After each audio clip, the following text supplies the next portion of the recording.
Selamat malam teman-teman semuanya. Sebelum kita mulai perkuliahan, apa tugas sudah dikirim ke email saya semua? Saya maksudnya mau ngejual beras. Enggak. Tadi ya Bu, ya maaf saya.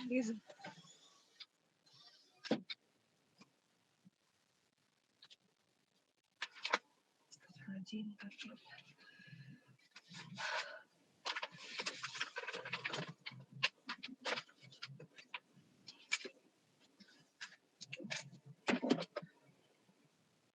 ya teman-teman, sebelum perkuliahan kita mulai, saya absen satu persatu dulu ya.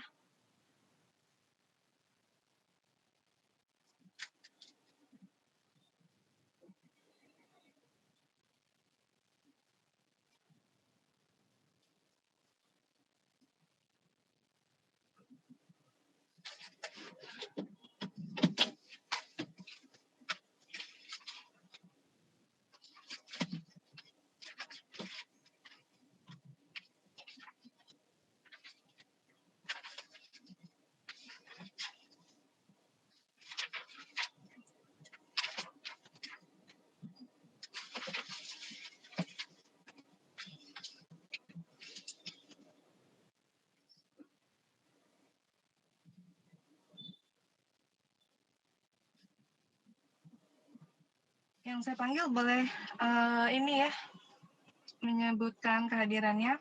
Amalia Salsabila. Hadir, Bu.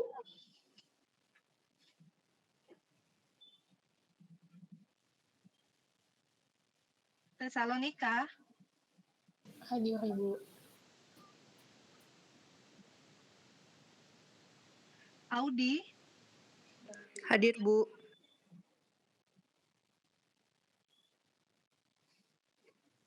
Nicholas. Hadir, Bu. Nisa Chandraningrum. Hadir, Bu. Salsabila Azahra. Hadir, Bu.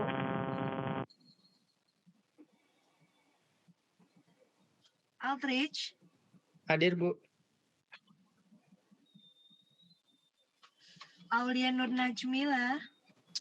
Hadir, Bu. Julia. Hadir, Bu.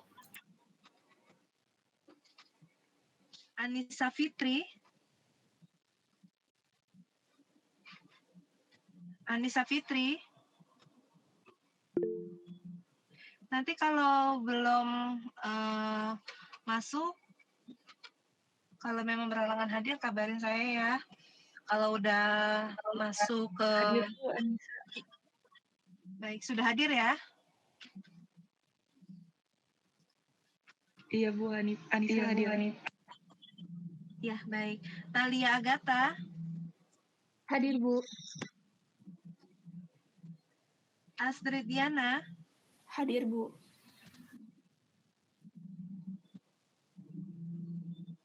Tiara Nur Cahyani. Hadir, Bu. Clarissa Putri. Hadir, Bu. Vito.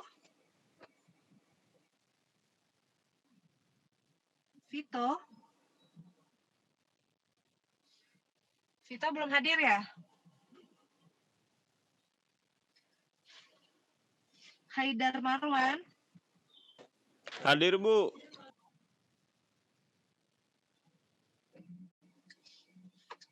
Nashiwa Diva.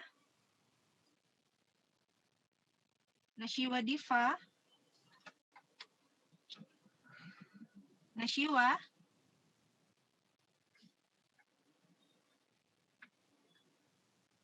Davi Abdillah. Hadir, Bu. Hadir. Naswa Sabrina.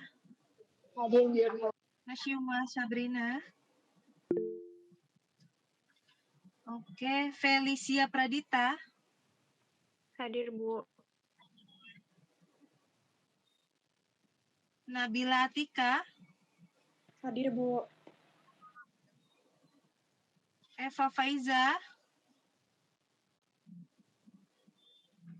Eva. Ibu Eva hadir. Cuman mic-nya Hadir lagi. ya. Baik. Sabila. Gina Zafira. Hadir, Bu. Dini Oktavia. Hadir, Bu.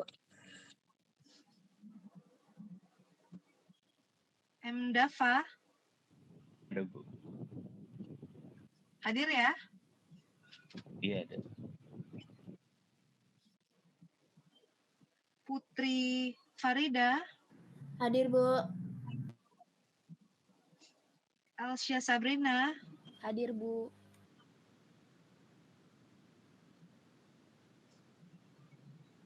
Arik Runa. Hadir, Bu.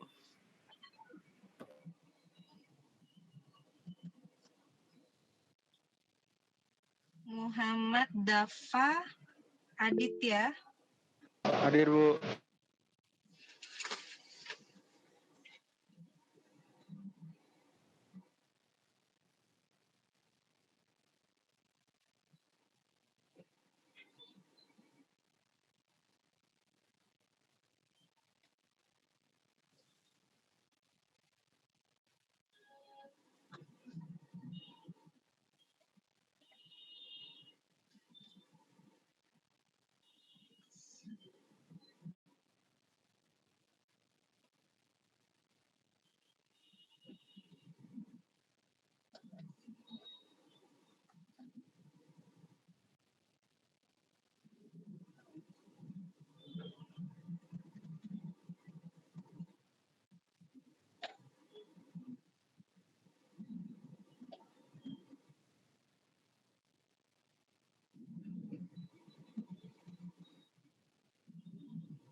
Teman-teman, slide saya sudah tampil belum?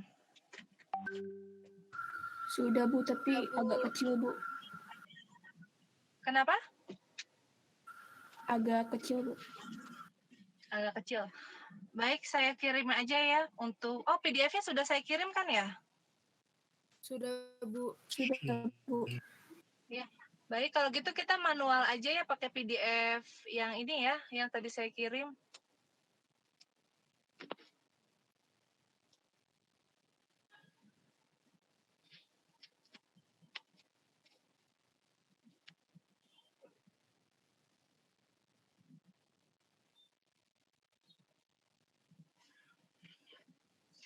Tadi teman-teman udah dikerjakan semua ya tugasnya ya? Sudah, Bu. Sudah, Bu. Minta tolong Oke, share screen aja kali ya, Bu. Bagaimana? Saya tolongin share screen. Tadi saya udah share screen, cuman tadi katanya nggak jelas ya? Iya, pakai dari saya share screen-nya, nanti Ibu yang jelaskan. Oh, boleh.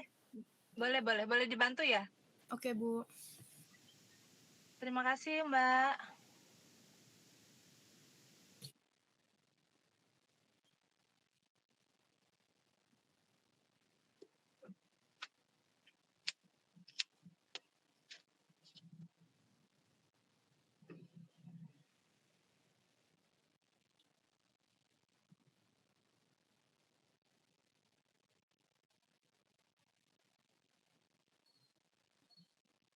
Udah di share screen, Mbak?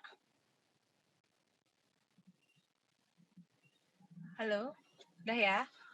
Oke, makasih banyak Mbak Clarissa atas bantuannya.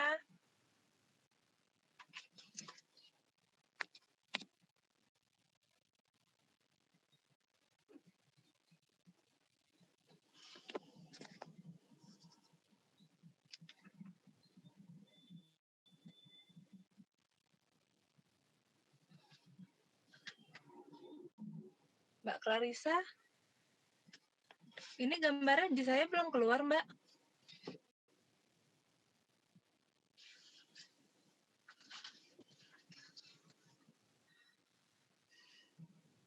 Sebentar, Bu.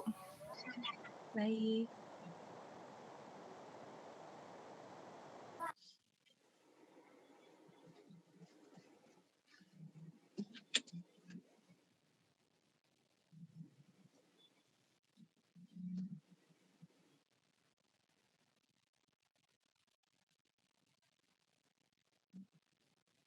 Boleh di full screen, Mbak? Punten.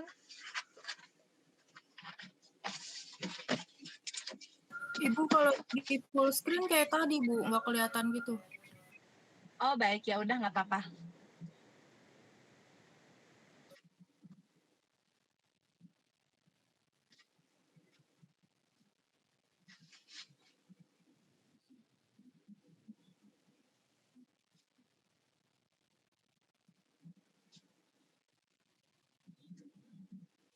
Ya, Assalamualaikum warahmatullahi wabarakatuh. Selamat malam teman-teman. Mohon maaf, perkuliahan baru dimulai. Mungkin nanti kita langsung bahas aja ya sama yang untuk tugas individunya. Tadi untuk tugas individu sudah saya terima yang dikirimkan teman-teman. Oke, kita langsung masuk aja ya ke slide pertama mengenai investasi. Bisa dibantu langsung Mbak Clarissa. Jadi investasi ini teman-teman, ini kan terbagi jadi dua. Yang pertama itu ada investasi langsung yang kita kenal dengan direct investment dan investasi tidak langsung yang kita kenal sebagai indirect investment. Ini seperti biasa, di poin-poin ini akan saya ambil nilai juga ya untuk tambahan nilai. Ini ada yang mau menjelasin nggak? Investasi langsung itu apa? Investasi tidak langsung itu apa?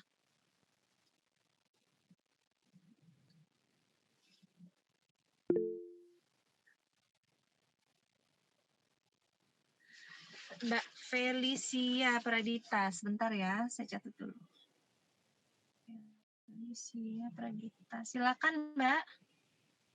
Iya Bu, jadi kalau setahu saya investasi langsung itu investasi yang mengharuskan investornya itu untuk dapat terlibat secara langsung. Contohnya itu kayak pembelian lahan, pembelian pabrik, pembelian mesin-mesin perusahaan. Jadi investornya itu turun langsung. Terus kalau investasi tidak langsung itu investornya itu nggak harus turun langsung karena ada pihak ketiga yang disebut manajer investasi. Jadi perannya manajer investasi ini buat gantiin investor untuk mengelola dananya si investor ini. Contohnya itu ada saham, obligasi, sama deposito. Oke, baik. Terima kasih Mbak Felicia. Untuk yang investasi tidak langsungnya ada yang mau menjelaskan? Nashiwa Diva Putri, silakan.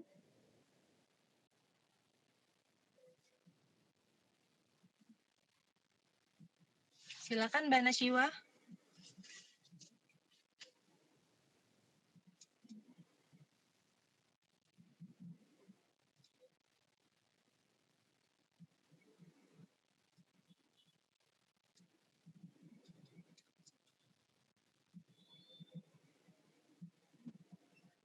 Oke, ada lagi? Oh, Mbak Nashiwanya. Oke, silakan Mbak Nashiwa.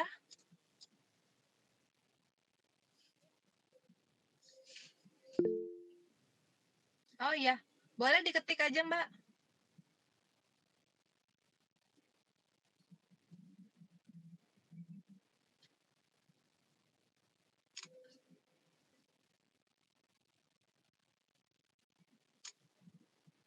Iya, silakan Mbak Nashiwa untuk indirect investment-nya bisa dijelaskan?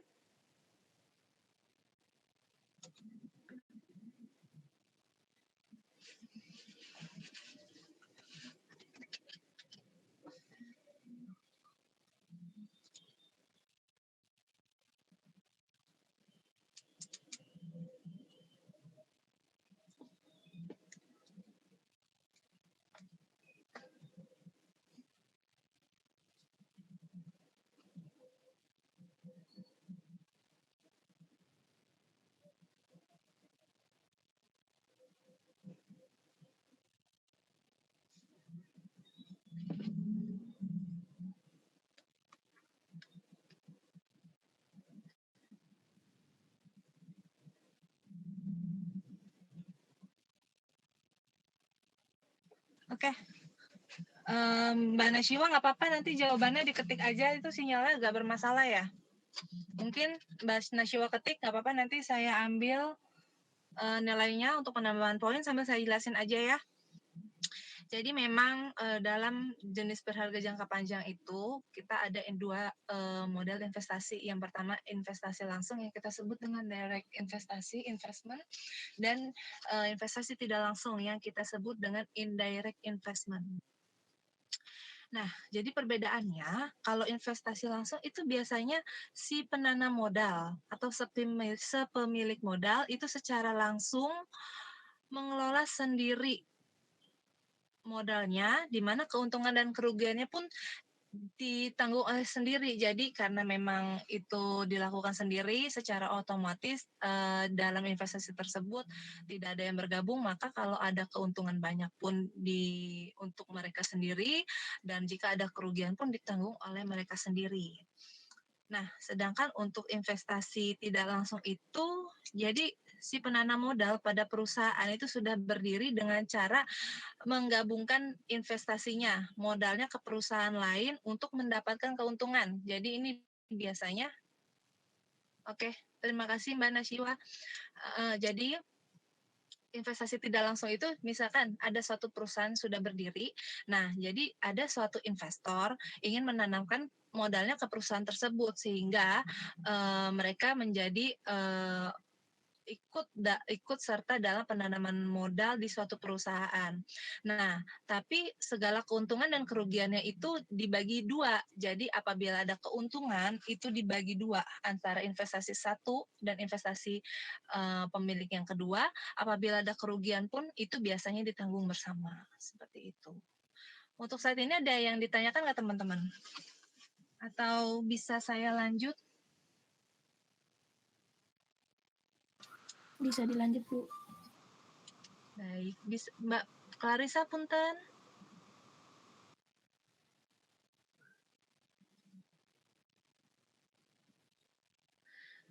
Ya, teman-teman, investasi ini kan dari segi waktu itu ada yang kita kenal dengan investasi jangka pendek maupun investasi jangka panjang.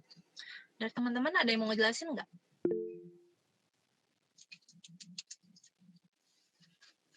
Baik, Astrid Diana ya. Ya, Bu, baik. Astrid Terima Diana kasih, siapa Bu. Mbak tadi? Astrid Diana Adrianti, Bu. Adrianti ya. Silakan ntar Mbak Gina yang satunya ya, yang investasi jangka panjang ya. Silakan Mbak. Investasi jangka pendek adalah investasi yang dilakukan dalam waktu singkat atau dapat disebut atau dapat dikatakan kurang dari 1 tahun. Lalu investasi jangka pendek ini bisa dimulai dengan modal kecil, bahkan tidak sedikit instrumen yang bisa dimulai dengan budget ratusan ribu. Udah, Bu, kayak gitu. Makasih, Bu. Ya, baik. Terima kasih Mbak Astrid Diana. Untuk Mbak Gina tadi resen ya? Boleh dijawab yang investasi jangka panjang? Iya, Bu. Investasi jangka panjang itu menanamkan suatu modal dengan harapan dapat memperoleh keuntungan pada waktu yang akan datang melalui penguasaan suatu aset bergerak dan aset tidak bergerak dalam kurun waktu lebih dari 1 tahun. Investasi jangka panjang itu memerlukan modal atau dana yang cukup besar dan biasa dilakukan oleh suatu institusi atau lembaga atau badan usaha. Biasanya itu seperti properti, barang modal, dan kepemilikan saham. Ya, sekian, Bu. Baik. Sorry, sinyal saya keputus-putus nggak? Tidak, Bu. Jelas sih. Baik.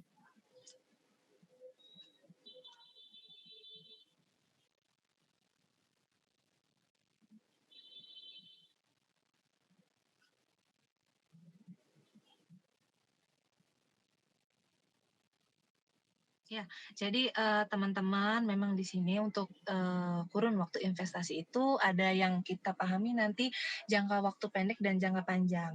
Nah, untuk jangka waktu pendek itu biasanya bisa dikategorikan 1 tahun, nah sedangkan untuk jangka panjangnya sendiri itu bisa dikategorikan lebih dari 5 tahun. Dan tentunya investasi untuk jangka panjang pun biasanya modalnya itu lebih banyak yang dikeluarkan. Tidak menutup kemungkinan bisa di angka ratusan juta, bisa di angka miliaran juga. Nah, Untuk contohnya apa sih? Sebenarnya di perkuliahan ini kan nanti ada 5 poin ya. Cuman untuk bab ini di pertemuan kelima ini dibagi menjadi 2 pertemuan.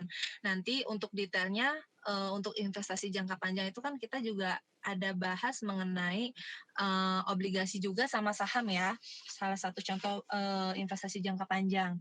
Nah, itu nanti kita jelaskan lebih detailnya di pertemuan berikutnya.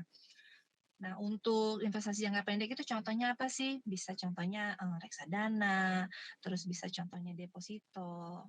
Nah, teman-teman, kalau teman-teman sendiri sekarang kan bermacam-macam ya. Kalau misalkan investasi jangka pendek pun biasanya modalnya itu juga nggak terlalu banyak misalkan ya. Minimumnya itu di angka ratusan ribu pun masih bisa. Nah, contohnya nih misalkan teman-teman bekerja. Nah, setelah bekerja, usaha teman-teman mempunyai penghasilan.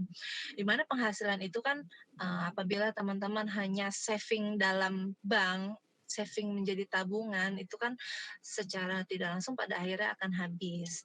Nah, jadi, teman-teman itu juga harus memikirkan investasi apa sih yang tepat. Nah, tapi untuk zaman sekarang juga kita harus benar-benar teliti dulu nih, apa sih yang mau kita investasikan gitu kan. Nah, memang kalau investasi bentuk emas itu sebenarnya bagus ya, menurut saya itu bagus, bentuk perhiasan juga bagus. Nah, tapi memang segala risikonya itu ada juga seperti untuk tempat penyimpanan emasnya itu sebagaimana. Terus apakah misalnya kita hanya menyimpan di rumah itu aman atau tidak. Nah, kalau misalkan emasnya pun banyak, biasanya di bank itu ada kita tempat untuk penyimpanan emas itu biasanya kita sewa boxnya. Nah, selain itu juga mungkin teman-teman juga bisa menginvestasikan dirinya itu kepada asuransi jiwa suatu saat. Misalkan terjadi hal-hal yang tidak diinginkan kepada teman-teman, dari pihak asuransi itu ada UP, uang pertanggungan disebut seperti itu. Selain itu juga misalkan untuk investasi jangka panjang itu kan bisa juga seperti properti juga bisa, tanah. Nah, kalau untuk bangunan memang semakin tahun semakin meningkat untuk ininya ya harga jual kembalinya. Nah, tapi kalau misalnya untuk kendaraan itu sih sebenarnya tidak bisa dikategorikan untuk investasi ya karena semakin tahun itu harga jualnya semakin turun. Seperti itu. Kalau untuk investasi berdasarkan waktu ini teman-teman sudah paham belum? Ada yang mau ditanya enggak? Atau bisa saya langsung lanjut? Bisa dilanjut dulu, Bu. Baik, Mbak Clarissa punten.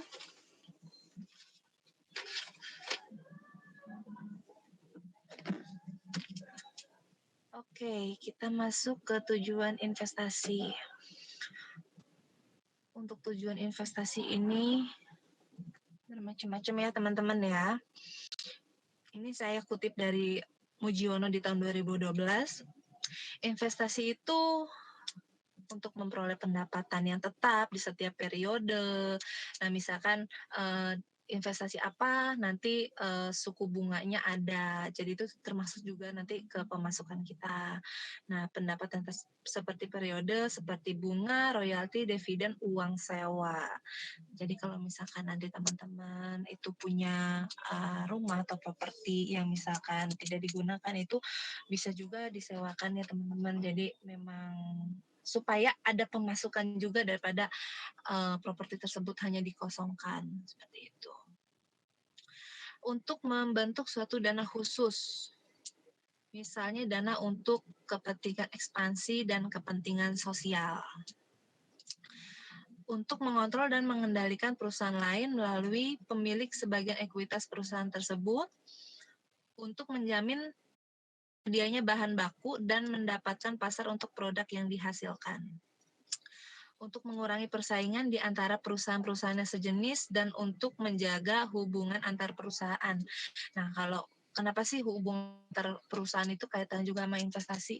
Karena kalau misalkan si perusahaan itu bergabung menjadi investor dengan perusahaan lain, nah kita tahu nih semakin tinggi keuntungan mereka, pendapatan mereka itu kan maka akan menjadikan hubungan antar perusahaan itu semakin erat, semakin baik, seperti itu.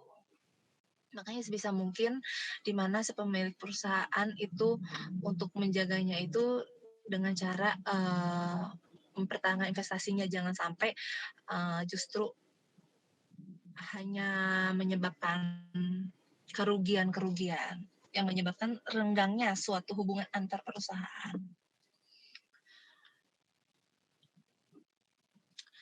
Teman-teman, ada yang mau ditanyakan?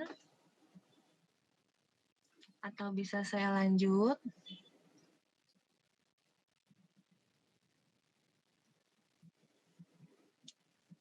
Bisa dilanjut, Bu. Baik, saya lanjut ya. Mbak Clarissa, punten.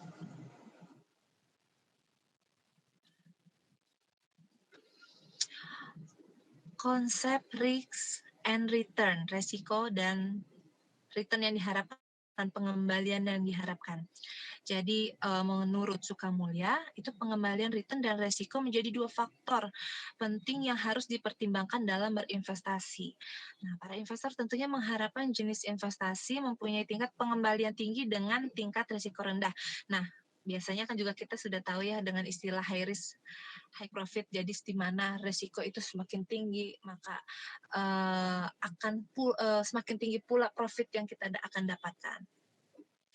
Nah, untuk risiko sistematis ini dan risiko tidak sistematis itu terdiri dari 3 macam. Yang pertama, pure risk atau risiko murni, yang kedua systematic risk, dan ketiga unsystematic risk. Risiko tidak sistematis. Mungkin dari teman-teman ada yang mau jelasin nggak?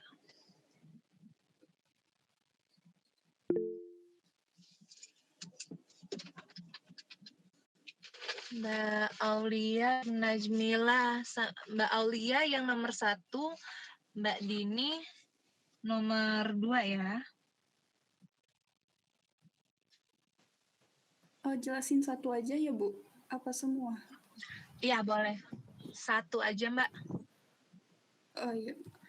Jadi yang pertama itu pure risk atau risiko murni adalah bentuk risiko yang jika terjadi akan menimbulkan kerugian, dan bila tidak terjadi maka tidak akan menimbulkan kerugian. Contohnya itu seperti kecelakaan, gempa bumi, banjir. Udah, Bu. Ya, baik. Nah, jadi saya tambahin sedikit ya teman-teman ya.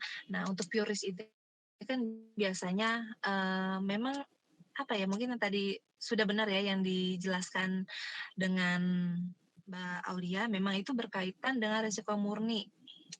Jadi biasanya risiko murni itu tidak menutup kemungkinan berkaitan juga dengan alam, seperti gempa bumi, kebakaran, itu kan sebenarnya hal-hal yang tidak kita inginkan. Nah, tapi kan dengan adanya bencana alam seperti gempa bumi, longsor, misalkan tsunami dan lain sebagainya, itu kan bisa saja menyebabkan kerugian baik bagi individu maupun bagi perusahaan ya. Misalkan contohnya rumah atau perkantoran yang terkena dampak, itu kan sangat merugikan. Makanya kita misalkan sebagai pemilik perusahaan itu bisa mengantisipasinya dengan mengasuransikan perusahaan kita itu ke dalam perusahaan asuransi kerugian. Nah, bedanya di mana asuransi kerugian sama asuransi jiwa? Kalau asuransi jiwa itu yang berkaitan dengan diri kita sebagai manusia. Sedangkan untuk asuransi kerugian itu berkaitan dengan benda mati seperti properti, seperti bahan bangunan, seperti itu. Otomatis nanti juga ada penggantian jika memang si perusahaan itu mengasuransikan perusahaannya ke perusahaan asuransi kerugian. Seperti itu. Untuk nomor 2, Mbak Dini Oktova, Octavia, sorry.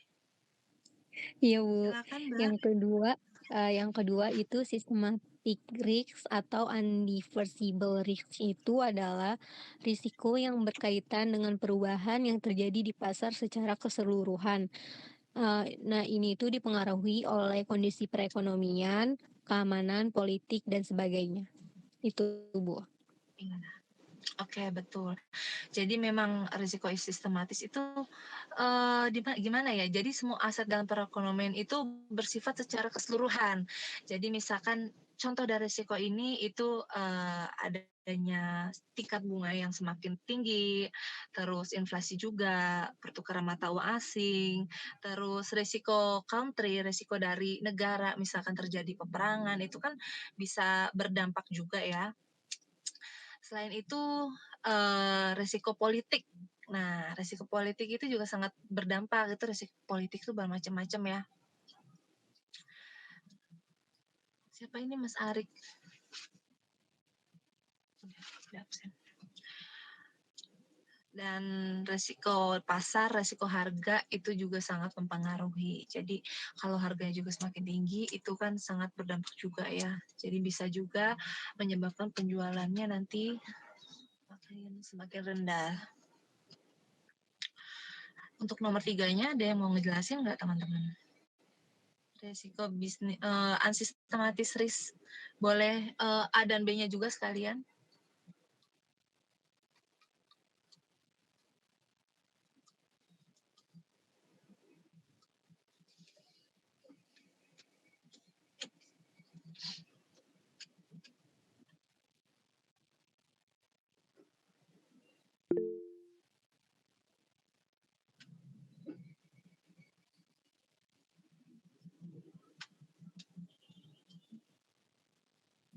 Gimana teman-teman? Ada yang mau menjelaskan? Saya, Bu, boleh. Mbak siapa? Disebut dulu namanya Mbak. Astridiana, Bu. Astridiana ya? Iya, Bu. Silakan Mbak. Business risk adalah resiko yang dimiliki oleh suatu bisnis yang disebabkan oleh Iya. sifat bisnis itu sendiri. Sedangkan financial risk adalah resiko yang dimiliki oleh suatu bisnis jika perusahaan tersebut menggunakan hutang. Terima kasih, Bu. Oke, baik.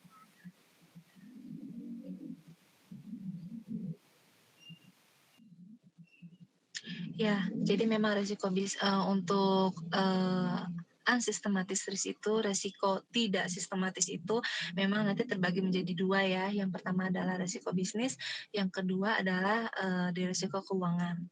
Jadi memang resiko bisnis itu sangat dipengaruhi jenis bisnis yang dimiliki oleh suatu perusahaan.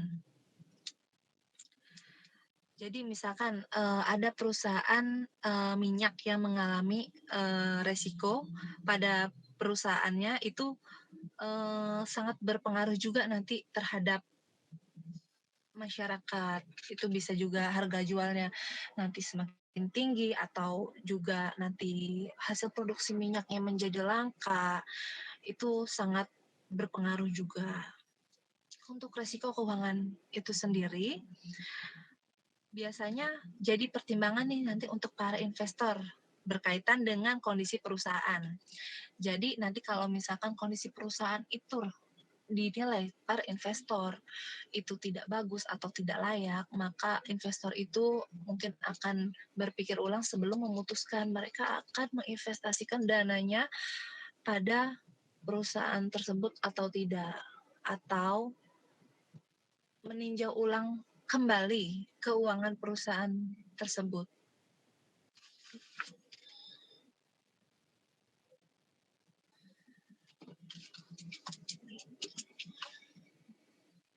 Gimana teman-teman? Sudah dipahami? Ada yang mau ditanyain nggak? Ini Mas Vita udah gabung ya?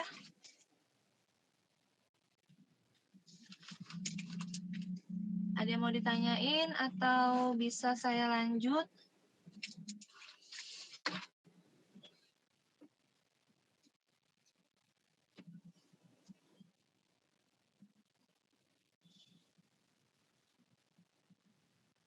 Gimana teman-teman? Ada yang mau ditanyain atau bisa saya lanjut? Bisa dilanjut dulu, Bu. Baik, Mbak Clarissa, Punten.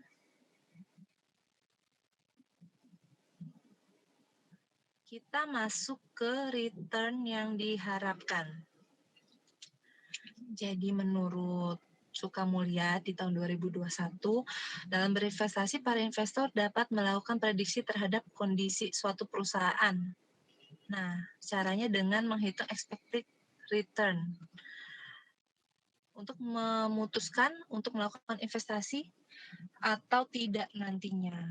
Karena memang dari segala investasi, para investor sangat mengharapkan itu pengembalian hasil usahanya itu yang lebih tinggi. Tapi ya mungkin juga mereka juga pasti sudah memahami apabila mereka mengharapkan profit yang semakin tinggi dan mereka pun akan menghadapi resiko yang semakin besar. Untuk resiko dari investor ini terbagi menjadi 3. Yang pertama risk avoider, penghindar resiko. Yang kedua netral dalam menghadapi resiko. Dan yang ketiga risk taker, jadi menyukai resiko. Jadi sangat menyukailah resiko seperti itu. Untuk dari 3 ini ada yang mau ngejelasin nggak, satu orang aja?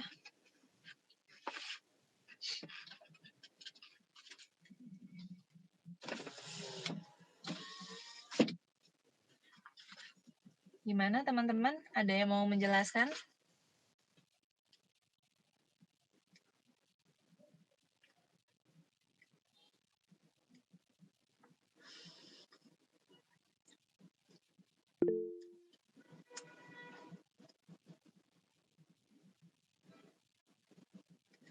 Nicholas Sahala.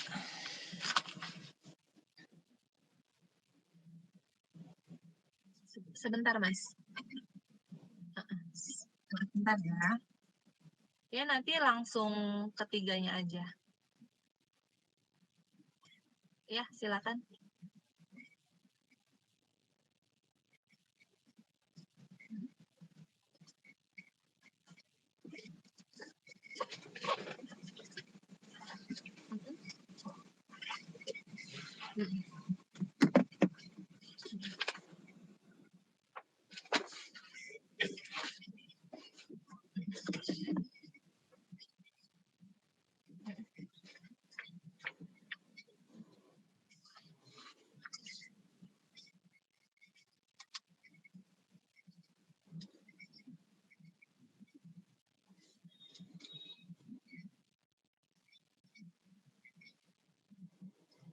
Oke.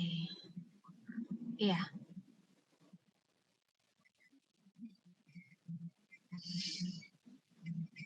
Mm-mm. Mm-mm. Mm-mm. Mm-mm. Mm-mm.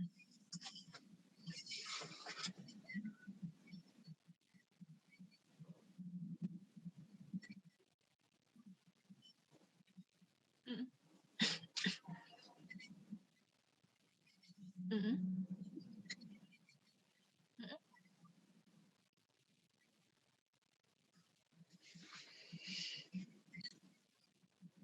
Oke.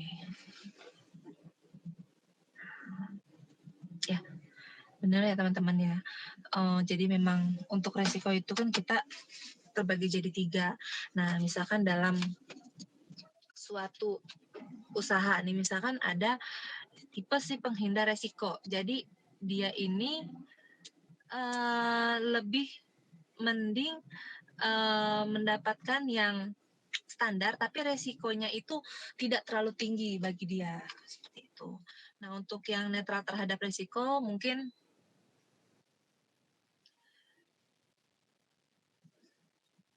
sinyal saya terputus nggak? Halo? Tidak, Bu. Tidak, Bu.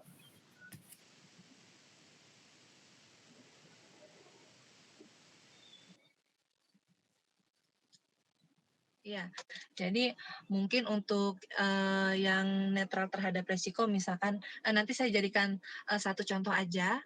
Nah, jadi kalau misalkan teman-teman ini kan pasti udah tahu ya yang namanya trading ya. Misalkan trading dari suatu perusahaan berjangka. Nah, teman-teman bisa ini langsung nih menjalankannya langsung, misalkan bisa melalui broker yang kita sebut pihak ketiga sebagai pialang atau penghubung antara perusahaan maupun si pemilik dananya itu, atau teman-teman bisa mengaplikasikannya sendiri. Jadi kalau misalkan teman-teman penghindar risiko nih, misalkan harga jualnya lagi tinggi, nah teman-teman nggak terlalu apa ya, tidak terlalu aduh harus saya jual sekarang gitu. Jadi kan yang namanya trading itu naik turunnya sangat cepat ya. Tapi kalau misalkan teman-teman yang berjiwa pengambil resikonya tinggi tuh tidak tidak takut yang akan namanya cepat loss, cepat hilang. Jadi dia berani mengambil suatu sikap di mana kalau dilihat peluangnya itu tinggi pasti dia jalankan. Jadi mungkin dia sudah siap dengan segala resiko yang akan dia terima nantinya. Kalaupun nantinya terjadi misalkan dia lagi tidak memperhatikan di satu titik di trading itu lagi rendah, itu bisa loss, bisa hilang semua. Jadi memang salah satu contohnya di trading itu di mana kita juga mengenal high risk high profit.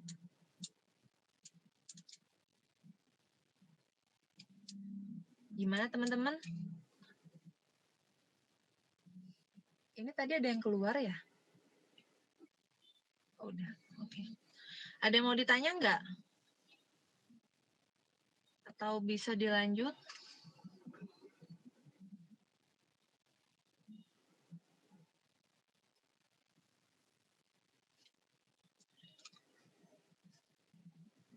Bisa dilanjut atau bagaimana teman-teman? Bisa, Bu. Bisa dilanjut, Bu. Mbak Clarissa, punten. Ya, kita masuk ke penilaian saham.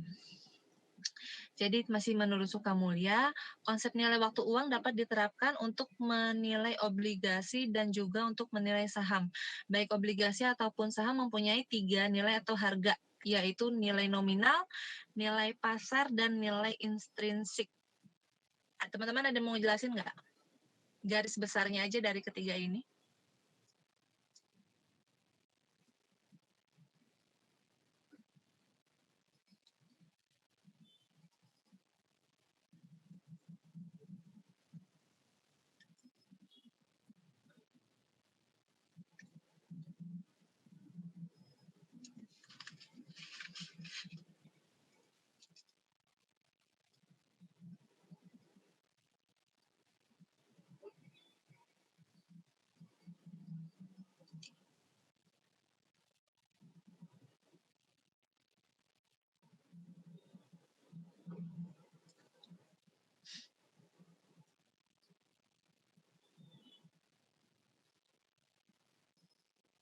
Gimana teman-teman?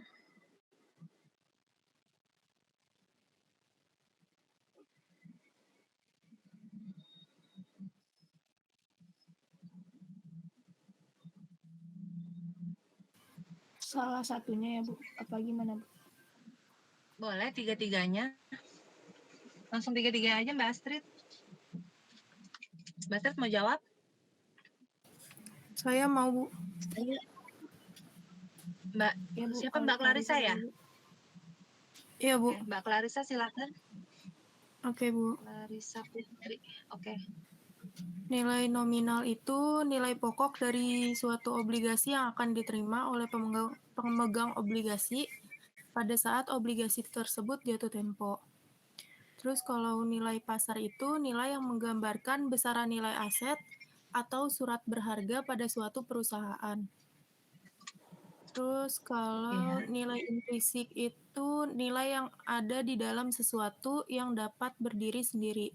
Nilai intrinsik itu merupakan nilai yang terdapat dalam uang itu sendiri, mulai dari nominal hingga bahan baku pembuatan. Sudah, Bu. Oke, terima kasih Mbak Clarissa.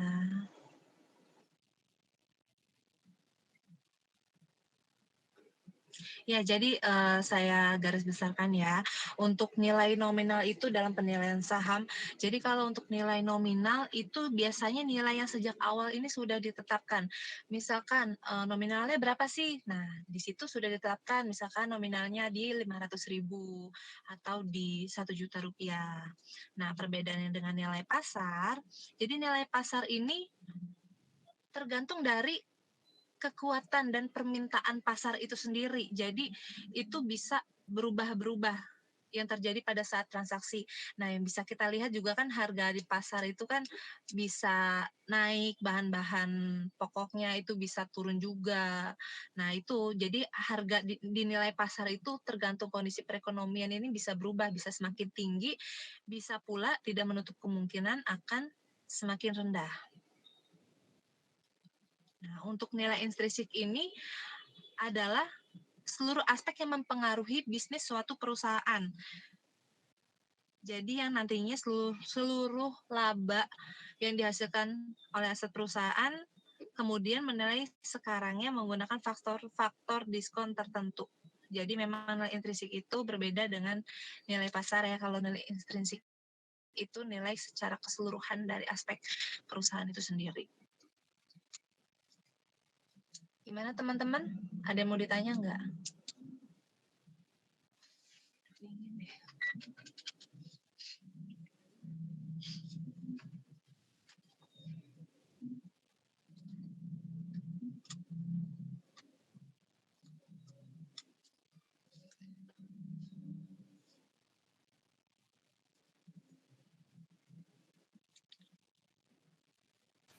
Ibu, saya mau nanya, Bu. Boleh, Mbak Astrid. Mbak, maaf, halo, sinyalnya putus-putus, Mbak. Ya. Di sayanya. Gimana, Mbak? Oh, saya lagi kurang sehat, Bu. Maaf. Suaranya Oh, emang enggak. gini. Di saya sinyalnya putus-putus. Sinyalnya putus-putus. Halo? Sekarang sudah belum, Bu? Mbak? Coba, Halo? coba deh, Mbak. Iya, coba, Mbak. Sudah terdengar, Bu? Halo? Sudah? Sudah terdengar, Bu? Iya, sudah, Mbak Astrid. Saya mau nanya, Bu, yang firm stride itu sama berinvestasi secara fleksibel itu sama atau beda, Bu? Oh, sebentar, Mbak. Itu kan nanti kita bahas lagi ya. Mungkin yang penilaian saham dulu ya. Untuk penilaian saham, saya belum ada pertanyaan sih, Bu. Oh, iya, nggak apa-apa nih kita masuk ke ini dulu aja, nanti sambil kita bahas, mungkin kalau ada yang mau ditanya, kita silakan ditanyakan dulu ya. Nah, ini saya mau ini dulu yang di penilaian saham ini, ada yang mau ditanyain nggak teman-teman? Kalau nggak, nanti kita langsung masuk ke valuasi saham biasa.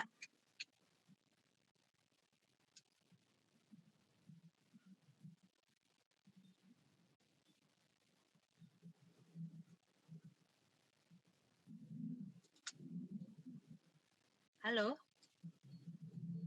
Halo? Boleh langsung dilanjut aja, Bu. Oke. Suara saya putus-putus nggak? Jelas, Tidak, Bu. Nah, untuk valuasi saham biasa itu menurut Sukamulya masih ya. Jadi seseorang membeli saham pada perusahaan korporat mempunyai harapan untuk memperoleh 3 hal. Yang pertama adalah firm right, dividen dan capital gain. Nah, ini ada yang mau jelasin dulu nggak? Nanti Mbak Astrid setelah ada penjelasan mungkin boleh ditanyakan ya untuk yang tadi firm right ini ya. Ada yang mungkin Mbak Astrid mau ngejelasin juga? Baik. Yang 1, 2, 3-nya langsung? Boleh, Bu. Boleh. Apa suara saya terdengar, Bu? Terdengar, Mbak. Tadi pertanyaannya Mbak, firm right sama dengan sistematis atau tidak ya? Bukan, Bu. Firm right itu maksudnya berinvestasi secara fleksibel itu sama atau tidak, Bu? Itu. Oke. Karena Investasi di saya fleksibel ya. firm swap itu berinvestasi secara fleksibel, Bu. Iya. Boleh saya jelaskan, Bu? Boleh, silakan Mbak. Jadi saya mulai dari yang capital gain itu. Capital gain adalah salah satu manfaat investasi saham yang dapat diperoleh dengan semakin berkembangnya sebuah perusahaan dari waktu ke waktu. Biasanya akan diikuti dengan kenaikan harga saham perusahaan tersebut, dan kenaikan harga saham ini dapat dimanfaatkan untuk menjual saham pada harga yang lebih tinggi untuk yang berminat membelinya. Lalu keuntungan dari selisih harga jual dan beli inilah yang disebut dengan capital gain. Lalu selanjutnya saya akan menjelaskan tentang dividen saham. Manfaat dari lain dari dividen saham ini adalah ketika berinvestasi saham adalah menerima dividen. Dividen merupakan pembagian laba bagi para pemegang saham sesuai dengan banyaknya saham yang dimiliki. Ketika mendapatkan dividen, maka kita secara tidak langsung telah diakui sebagai pemilik perusahaan dan berhak ikut dalam rapat umum pemegang saham atau RUPS. Selanjutnya kalau di saya itu berinvestasi secara fleksibel itu adalah investasi yang dapat dilakukan kapan saja dan di mana saja dan menggunakan aplikasi. Dengan berinvestasi secara fleksibel, kita tidak perlu membuang waktu serta tenaga dalam berinvestasi karena investasi saham dapat dilakukan kapan saja dan di mana saja. Seperti itu, Bu. Oke, tadi pertanyaan Mbak Astrid itu firm right ya? Betul, Bu. Halo, Mbak? Ya, Ya, Bu, jadi betul pertanyaan Mbak Astrid itu firm right sama ya, oke. Jadi pertanyaan Mbak Astrid itu firm right itu sama atau tidak dengan investasi fleksibel? Seperti itu ya? Iya, Bu, seperti itu, Bu. Betul, Bu. Ya, kalau menurut saya kalau investasi fleksibel itu berbeda ya sama firm right. Karena kalau benar yang tadi Mbak Astrid jelaskan, kalau untuk fleksibel itu kan bisa dilakukan di mana saja. Misalkan sekarang udah dikembangkan juga nih melalui aplikasi. Nah, investasi-investasi itu bukan saja harus misalkan menggunakan laptop, tapi sekarang juga untuk aplikasi-aplikasi dari handphone sendiri pun udah bisa. Nah, kalau untuk jadi istilahnya itu mudah diakses di mana saja sih, lebih ke pengaplikasiannya kalau fleksibel itu Mbak, investasi fleksibel. Jadi kalau menurut saya, kalau di firm right ini, itu hak oleh yang diperoleh sama si pemegang saham. Nah, jadi si pembeli saham perusahaan itu tergantung pada banyak sedikitnya saham yang dimilikinya Mbak. Jadi biasanya itu kan ada istilah one share, one vote nanti. Nah, itu biasanya hak atas perusahaan yang didasarkan jumlah saham yang dimilikinya. Seperti itu, Mbak. Jadi, kalau menurut saya berbeda ya, Mbak ya. Kalau investasi fleksibel itu mungkin dari cara pengaplikasiannya. Dia mudah dilakukan di mana saja, tapi kalau untuk firm right dia itu hak pemegang saham. Seperti itu, Mbak. Baik, Bu. Terima kasih banyak, Bu. Iya, mungkin ada yang belum itu siapa ya? Ada yang belum dipahami?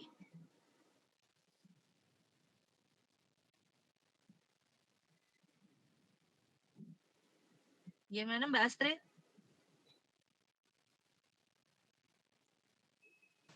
Cukup paham, Bu. Alhamdulillah. Iya. Teman-teman, ada yang mau ditanyakan lagi nggak sebelum kita lanjutkan ke slide selanjutnya?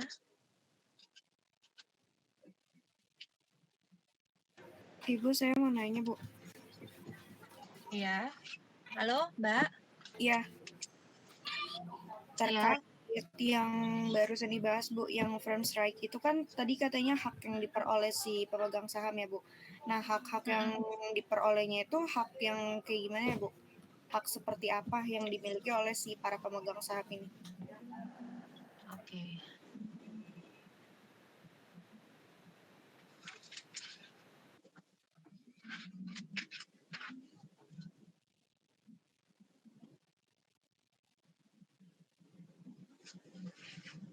Nah, jadi hak pemegang saham itu banyak bentuknya. Tadi Mbak Julia ya?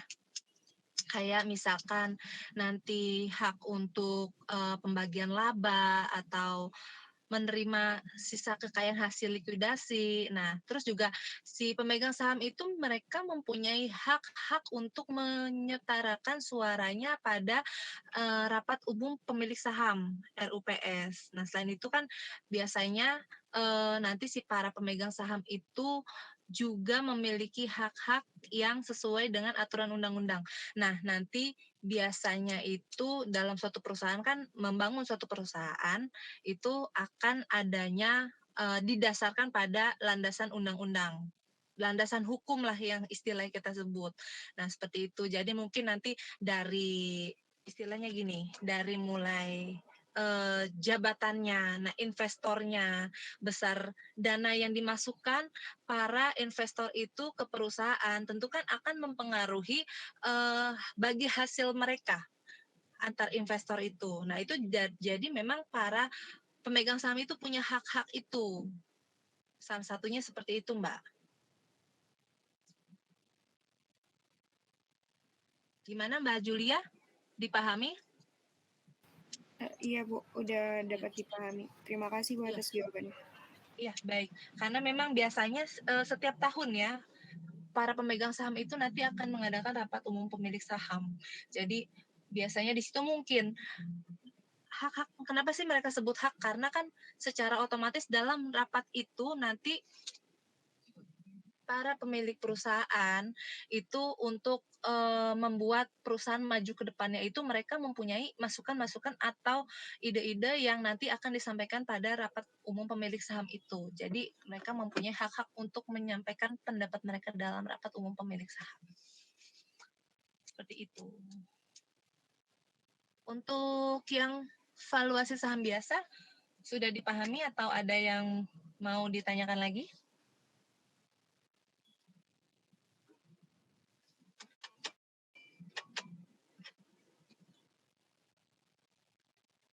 Udah dipahami Bu. Baik. Kalau tidak ditanyakan lagi, mungkin bisa dilanjut ke slide selanjutnya, Mbak Clarissa, punten.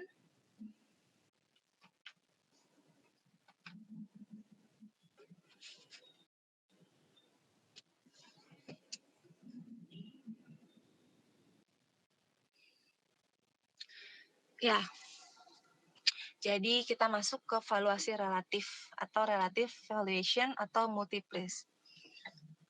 Masih ini kebetulan buku yang saya pakai ini bukunya yang dikarang oleh Sukamulya, buku terbitan tahun 2021.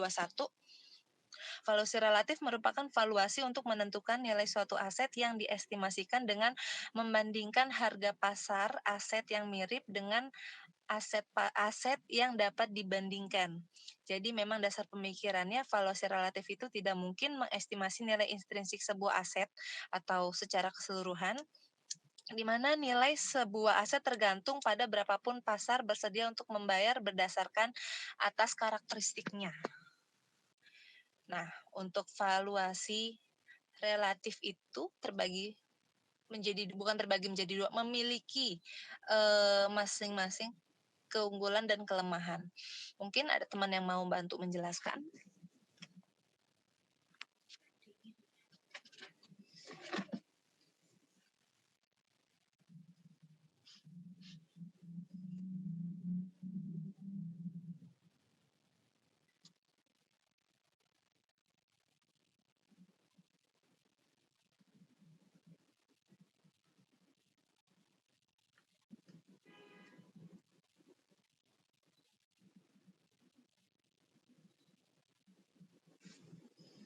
Gimana? Ada yang mau menjelaskan, teman-teman?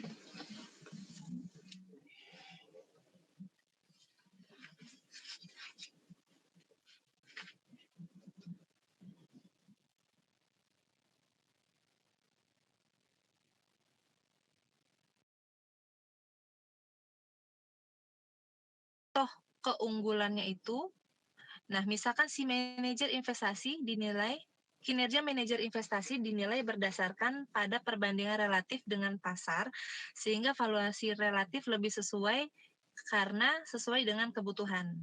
Jadi di mana si manajer ini bisa membuat satu kebijakan terhadap harga pasar. Nah, untuk kelemahannya sendiri itu biasanya kalau untuk valuasi relatif itu digunakan untuk investasi jangka pendek. Jadi kita gini, jadi kita bisa membandingkan harganya itu jadi tidak terlalu jauh kan, misalkan seperti kenaikan emas itu biasanya kapan adanya kenaikan atau penurunan harga jual emas. Seperti itu.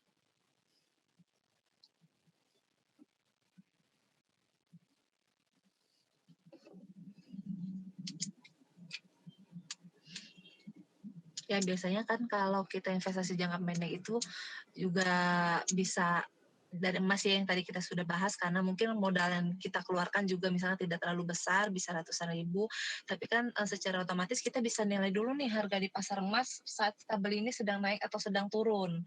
Nah, kebetulan kalau kita akan menjualnya juga kita harus bisa memprediksikan apakah kita menjualnya itu di waktu yang tepat atau tidak. Otomatis kalau misalkan harga kita belinya itu misalkan di 800.000, sedangkan kita harga jual kembalinya kepada toko emas tersebut hanya 780.000 kan secara nggak langsung kita udah mengalami kerugian. Kalau misalkan kita jual dalam jangka waktu 1 atau 2 bulan ke depan. Tapi biasanya sih kalau jangka panjang mungkin harga emas yang kita bisa saat ini kita beli 800.000 itu tidak menutup kemungkinan di jangka panjang itu bisa mencapai 1 juta bahkan lebih. Jadi mungkin sebelum kita juga menjualnya atau membelinya kita harus bisa memperhitungkan dulu harga pasarnya.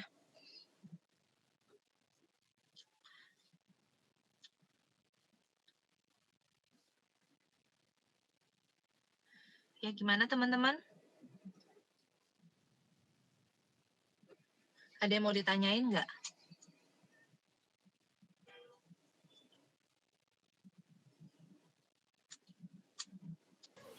Belum, Bu. Baik. Bisa dilanjutkan? Bisa, Bu. Baik. Mbak Clarissa, punten mohon bantuannya.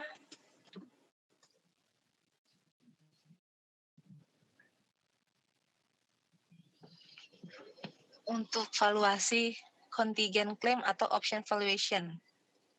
Itu menurut Sukamulya, keunggulan valuasi menggunakan opsi atau opsional itu memungkinkan untuk menilai aset yang sulit untuk dinilai karena tidak adanya komparasi yang setara dan informasi ekspektasi nilai di masa depan yang jelas. Jadi memang ada beberapa keadaan itu di mana valuasi relatif dan DCF itu sulit dilakukan. Yang pertama itu ketika perusahaan sedang mengalami ya, kesulitan keuangan yang parah dan harga sahamnya sangat kecil.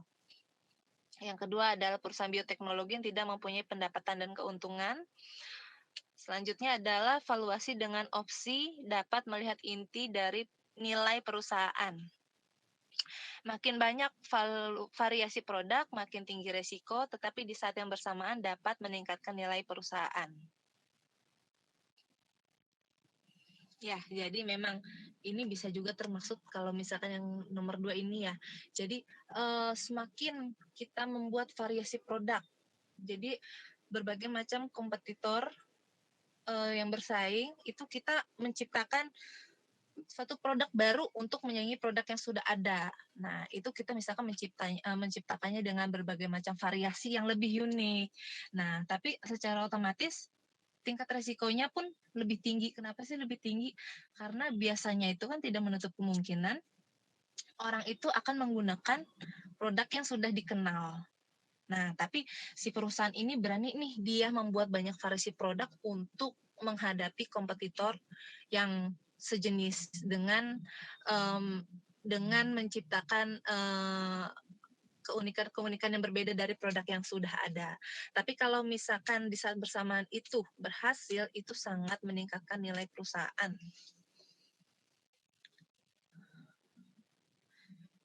Ada yang mau ditanya nggak teman-teman?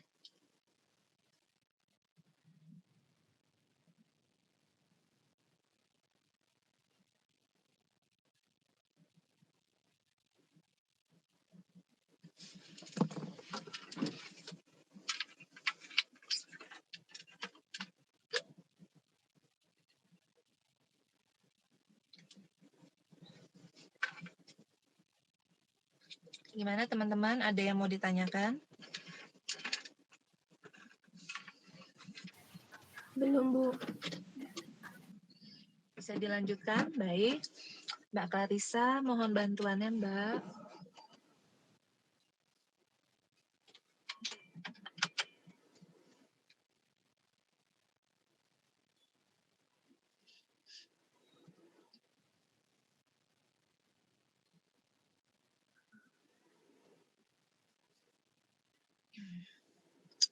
Jadi salah satu contoh kelemahan dari valuasi opsi itu pada saat real option dimulai, termasuk opsi untuk intangible aset-aset berwujud ya, dan hak-hak lainnya. Aset-aset tidak berwujud dan hak-hak lainnya, banyak input dalam penilaian yang sangat sulit dinilai secara jelas. Nah, sulitnya untuk menentukan nilai sekarang ketika ada transaksi menyebabkan nilai dapat cenderung subjektif. Yang kedua, valuasi dengan opsi didasarkan pada underlying aset sehingga penilai dituntut untuk menilai terlebih dahulu aset yang digunakan sebagai dasar penilaian.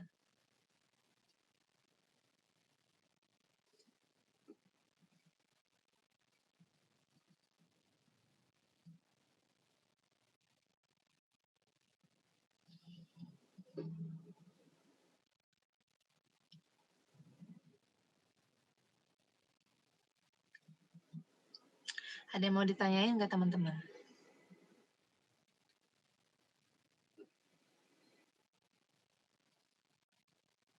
Ya, kalau misalkan nih untuk aset-aset berwujud atau aset-aset tidak berwujud sendiri, itu kalau mungkin aset tidak berwujudnya itu kan seperti hak cipta, terus copyright, nah seperti itu. Jadi hak paten itu sebenarnya investasi juga, cuman memang dia tidak terlihat lah istilahnya tidak berwujud.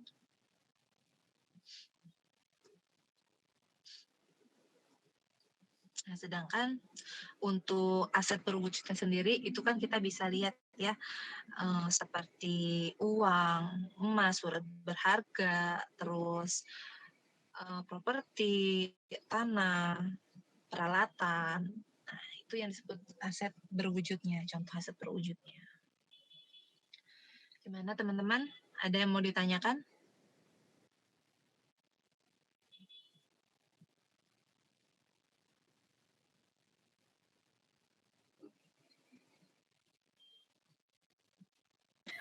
Bisa dilanjut, Bu. Baik. Mbak Clarissa, punten. Oke, kita masuk ke pasar saham. Pasar saham itu ada pasar primer dan pasar sekunder. Nah, nanti kita juga akan mengenal istilah dengan broker. Dan teman-teman ada yang mau jelasin nggak?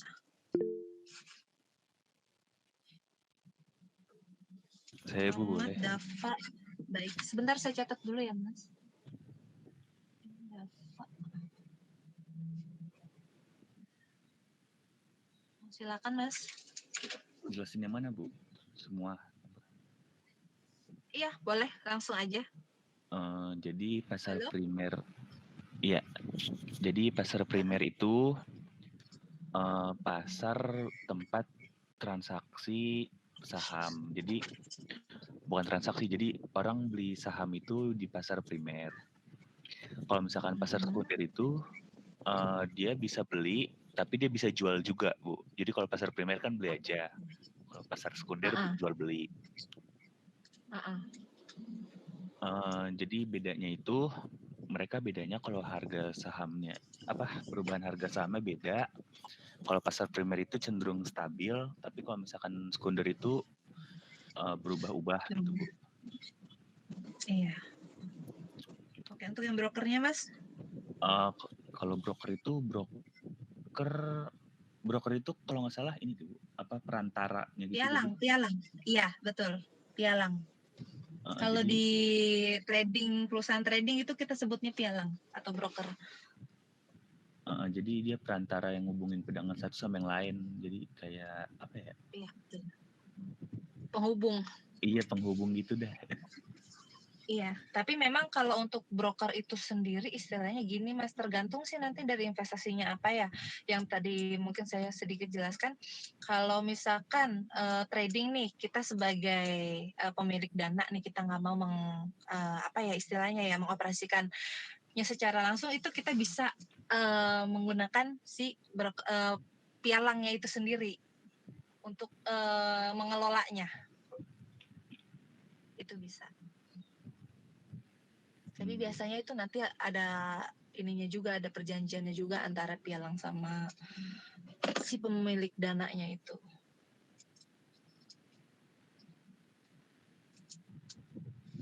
Ya, jadi teman-teman benar ya yang tadi udah dijelaskan dari Mas Dava itu sendiri. Kalau misalkan pasar primer itu hanya bisa membeli saham ya. Jadi kalau untuk sekunder itu bisa juga menjual sahamnya. Nah, sedangkan nanti di antara pasar primer dan sekunder kita akan menemukan istilahnya broker yang kita sebut dengan pihak ketiga yang menghubungkan antara perusahaan maupun si pemilik dana itu sendiri. Dari pasar saham ini ada yang mau ditanyain nggak teman-teman?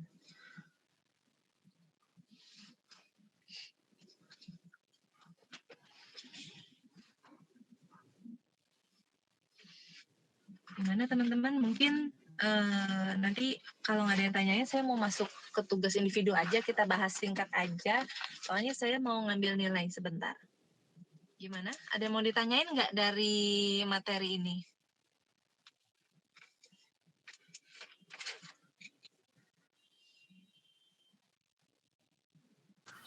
Belum Bu, sepertinya Bu. Baik, mungkin bisa saya lanjutkan langsung ya ke tugas ya. Nanti boleh raise hand aja ya. Itu kalau nggak salah ada 5 soal. Mungkin dijawab satu-satu perwakilan aja buat saya ambil nilai tambah di tugas individu. Mbak Clarissa boleh dibantu Mbak? Iya Bu, bantu apa Bu? Share screen yang tugas individunya. Oke Bu.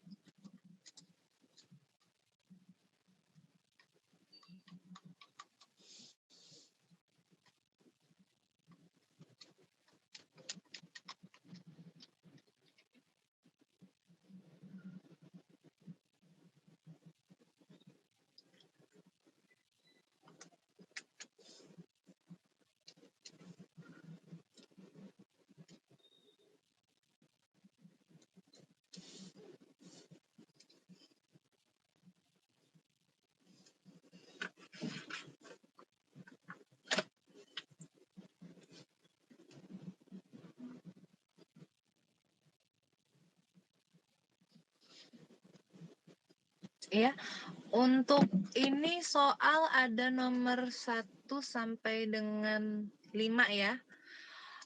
Langsung aja teman-teman, ada yang mau ngejawab nggak nomor 1? Tadi yang dari tugas aja nggak apa-apa.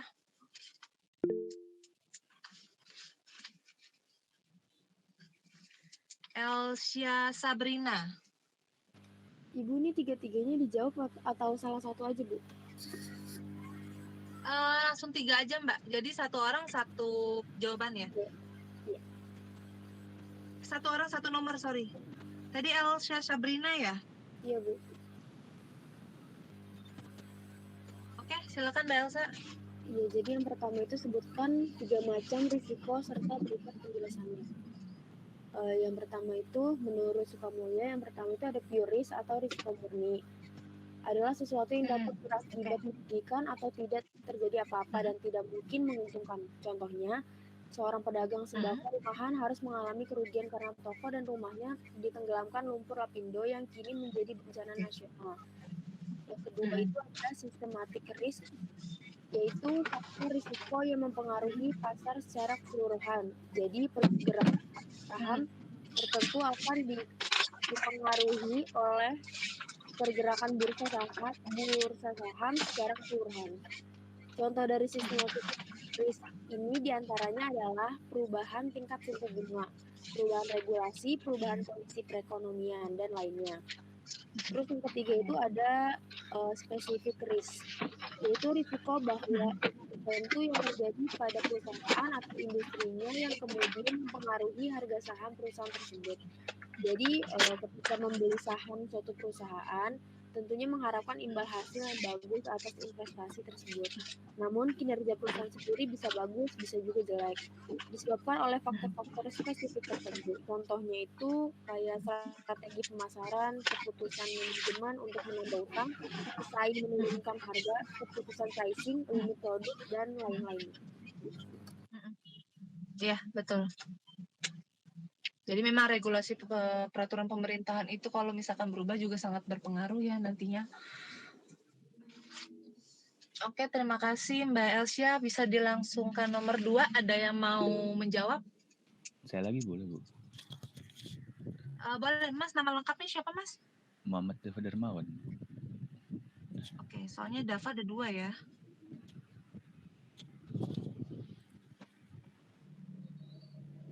Oke, silakan Mas.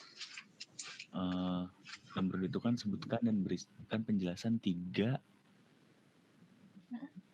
resiko Profil investor resiko. gitu. Iya. Iya. Jadi yang pertama itu ada risk avoider, itu tipe investor dengan profil resiko yang paling rendah. Investor ini pengen investasinya aman, tingkat imbal hasilnya itu stabil, tapi takut kalau investasinya berkurang. Terus kalau risk netral, yang kedua itu ada risk netral. Risk netral itu tipe investor dengan profil resiko sedang, itu tipe yang moderat, biasanya memiliki tujuan finansial jangka menengah, siap dengan tingkat return yang fluktuasinya tidak signifikan, tapi masih tidak terlalu berani mengambil resiko. Yang ketiga itu ada risk lover, itu tipe investor dengan profil resiko yang paling tinggi. Investor ini tuh paling agresif, terus paling siap jika investasi pokoknya berkurang atau hilang demi imbal hasil yang juga tinggi. Iya, betul. Kalau dari Mas Dava sendiri, langsung aja nomor 3 ya. Itu masuk kategori mana, Mas, kalau sebagai seorang investor? Saya risk avoider sih, Bu. Oke. Nggak ini, yang paling tinggi resikonya, Mas. Kenapa, Mas? Kan profitnya tinggi, Mas. Enggak, Bu. Itu risk avoider, Bu. Yang paling rendah. Oke. Sorry. Kenapa? Iya, yang paling rendah resikonya. Oh, iya. Kan Mas Dava ini kan tipenya yang resiko yang paling rendah. Maksud saya, Mas, kenapa nggak yang paling tinggi, Mas? Padahal profitnya tinggi loh, Mas. Profitnya banyak. Loss-nya juga tinggi, Bu. Tinggi. Iya sih, benar. Emang harus dipertimbangkan matang-matang dulu. Kalau investasi gitu udah pernah, Mas? Kayak trading gitu udah pernah belum? Saya pernah nyoba bibit waktu itu.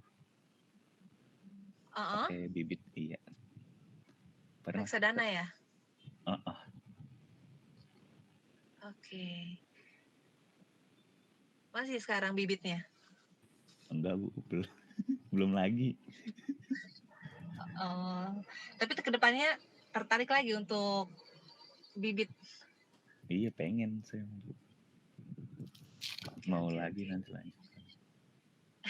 Oke, siap. Oke, terima kasih Mas Dava Darmawan.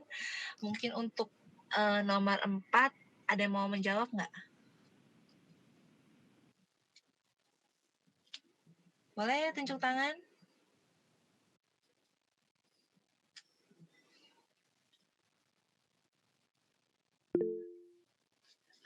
Mbak, siapa punten Mbak? Itu logonya J aja soalnya. Julia, Bu. Mbak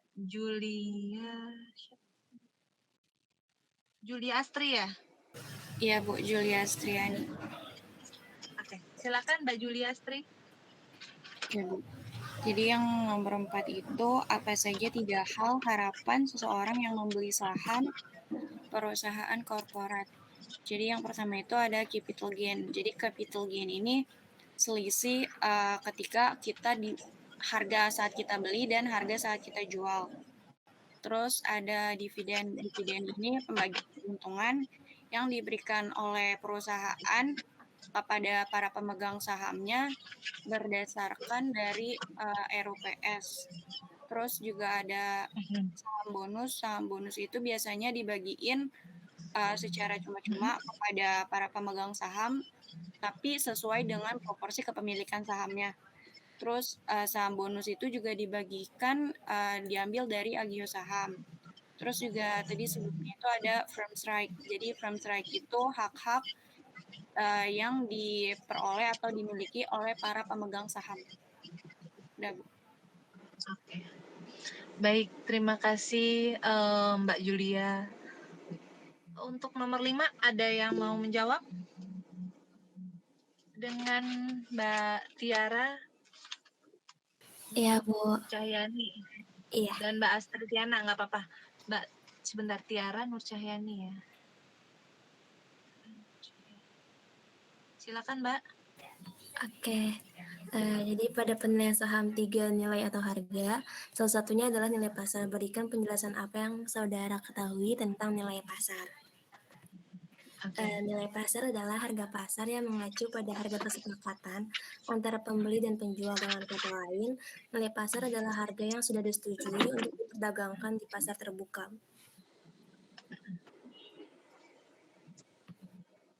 Oke, terima kasih Mbak Tiara. Mbak Astrid tadi mau jawab juga? Iya Bu, sama. Cuman ada penjelasan sedikit di bawahnya. Boleh, silakan. Jadi nilai pasar adalah harga pasar yang mengacu pada harga kesepakatan antara pembeli dan penjual. Dengan kata lain, nilai pasar adalah harga yang sudah disetujui untuk diperdagangkan di pasar terbuka, baik uang koin atau uang kertas termasuk dalam uang kartal yang dapat dijadikan alat pembayaran valuta asing dalam perdagangan internasional. Sederhananya, nilai pasar adalah beberapa banyak aset yang akan diambil di pasar. Ini tidak hanya mencakup beberapa banyak orang akan membelinya, tetapi juga harga yang tepat bagi si penjual. Terima kasih, Bu. Oke, baik, terima kasih Mbak Astrid. Oke, teman-teman, ini tadi sudah kita bahas ya untuk materi maupun tugas individu. Sejauh ini ada yang mau ditanyain nggak teman-teman sebelum kuliahan kita akhiri?